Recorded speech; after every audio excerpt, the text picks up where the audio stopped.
warahmatullahi wabarakatuh. Alhamdulillahi wa kafa wa salamun ala ibadihi alladhina istafa amma ba'd.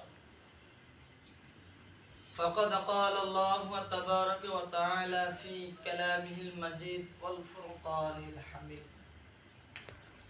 Bismillahirrahmanirrahim. Inna as-salata tanha 'anil fahsya'i wal munkar. Sadaqallahu ভাই মুহতারাম দোস্ত আজিজ, আমি তোমাদের সম্মুখে কিছু কথা বলবো। 2-1 মিনিটের ভিতরে আমরা কথা শেষ করার চেষ্টা করব ইনশাআল্লাহ। আমরা সবাই যে মাহে রমজান মাসের বাদে আমরা যে মাদ্রাসা চলে এসেছিলাম, অর্থাৎ ইলমে দ্বীন হাসিল করার জন্য, আমরা বাবা আমার আশা কামনা মাকাসিদকে পুরা করার জন্য, অর্থাৎ আমরা নিজের জীবনটাকে গঠন করার জন্য আমরা যে এই দারুল উলুম বাতাবাড়ি মাদ্রাসা যে আমরা যে পড়ার জন্য এসেছি, এর জন্য আমরা সবাই চলে এসেছি, সবার দূর দূরান্ত থেকে আমাদের মাদ্রাসা পড়ার জন্য আইছি। এর নিশ্চয় উদ্দেশ্য আছে। উদ্দেশ্য আছে ভাই? উদ্দেশ্য একটাই, কি আমরা ভালো করে চলবো, ভালো করে চলাফেরা করবো। আমাকে তোমাদেরকে দেখে সবাই সবাই আমলকে, সবাই নিয়াতকে সঠিক করবে। আমাদের দেখেন যারা খারাপ রাস্তা চলতেছে ওরা ভালো রাস্তা চলবে। আমি আর তুমি এই মাদার থাকলাম, 2 নাম্বার 3 নাম্বার থাকলাম, এই 2টা নাম্বার কি আমল হাসিল করলাম, অর্থাৎ আমরা এই মাদ্রাসা থাইকা 5 ওয়াক্ত নামাজ করলাম, অর্থাৎ ইলমে দ্বীন হাসিল করলাম। আমরা হাদিসের মাধ্যমে, পবিত্র কোরআনের মাধ্যমে কিছু পড়াশোনা করলাম, শিখলাম। এটা বলা হয় যে আল্লাহ নবী সাল্লাল্লাহু আলাইহি ওয়াসাল্লাম তিনি বলেছেন, খায়রুকুম মান তাআল্লামাল কুরআন ওয়া আল্লামা। আমার উম্মত মধ্যে ওই উম্মত সবচেয়ে শ্রেষ্ঠ ভালো যে উম্মত নাকি নিজে শিখে অর্থাৎ অন্যজনের শিক্ষা দেয়। সুবহানাল্লাহ, সুবহানাল্লাহ। একটা হরফ পড়লে 10টা নেকি সওয়াব পায়। সুবহানাল্লাহ, সুবহানাল্লাহ। আজিজ, এই যে আমাদের যে কালকে বৃহস্পতিবার একটা ইমতিহান আছে, একটা সাবজেক্ট পরীক্ষা, সরকারি পরীক্ষা আছে। এই পরীক্ষা দেওয়ার পর আমরা সবাই বাড়ি চলে যাব। যাদের মা আছে অনেক ধন্যবাদ, আলহামদুলিল্লাহ, মাশাআল্লাহ। যাদের মা নাই ওই ছেলেগুলো বাড়ি যাবে, কার কাছে খাবে, কোথায় থাকবে, কত কষ্ট। আর যাদের বাবা নাই তারও অনেক কষ্ট। এখন এটা বাবা মার বিষয় অনেক বড় লম্বা, আমি বলতে চাই না। যাদের বাবা মা আছে তোমরা বাড়ি যায় সর্বপ্রথম সালাম করবে। হ্যাঁ, সালাম করবে। সালাম করে বলবা যে মা কেমন আছো, বাবা কেমন আছো, এই বিষয়ে পড়াশোনা করবা, বলবা।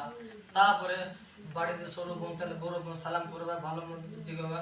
তুমি বাড়িতে যাওয়ার পরে 5 ওয়াক্ত নামাজ পড়বা। তোমার যদি বাবা নামাজ পড়ে আলহামদুলিল্লাহ, ভালো, অনেক খুশি হলাম। আর যদি নামাজ না পড়ে, তোমার নামাজ পড়ার দিকে তোমার আখলাক দেয়া, তুমি ছেলে, তুমি মাদ্রাসায় এসেছিলা, তুমি পড়াশোনা করলা, তুমি থাকলা, তুমি নামাজটা ঠিকভাবে শুদ্ধ করে পড়লা। তুমি বাড়িতে যাওয়ার পর তোমরা নামাজ পড়বা। তোমার নামাজ দেখে তোমার আব্বা আম্মা নামাজ পড়বে। তোমার বড় ভাই বলবে, কে রে, আমার ছোট ভাই মাশাআল্লাহ নামাজ পড়তেছে, আমিও নামাজ পড়বো, আমি আর কতদিন বাহাদুরি করবো, আমি কতদিন মাস্তানি করবো। এই দুনিয়া কারোর জন্য না বাবা, এই দুনিয়া সবাই চলে যেতে হবে। এই জন্য ছোট ভাই নামাজ পড়বে, ছোট ভাই নামাজ পড়া দেখে বড় ভাই নামাজ পড়বে ইনশাআল্লাহ, ইনশাআল্লাহ। সবাই যে বাড়ি চলে যাব কালকে, রাস্তাঘাটে আমরা সবাই দেখে যাব। আমরা কারোর সঙ্গে আমরা ভালো ছিলেন আর করবো না। যদিও আমাদের সঙ্গে কেউ খারাপ ব্যবহার করে আমরা জবাব দেব না ইনশাআল্লাহ।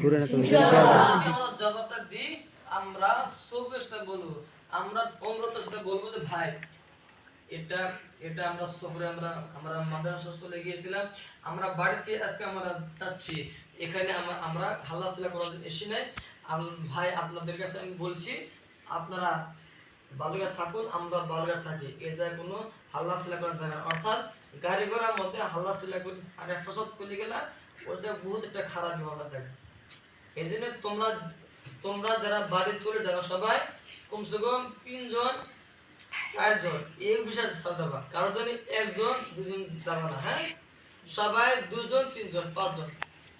সফরের জিনিসটা কমসে কম 3 জন 4 জন যা লাগে, কোন জায়গায় একলা যাও না। এটা হাদিসও আছে, এটা যাওয়াটা কি এসে দিবে।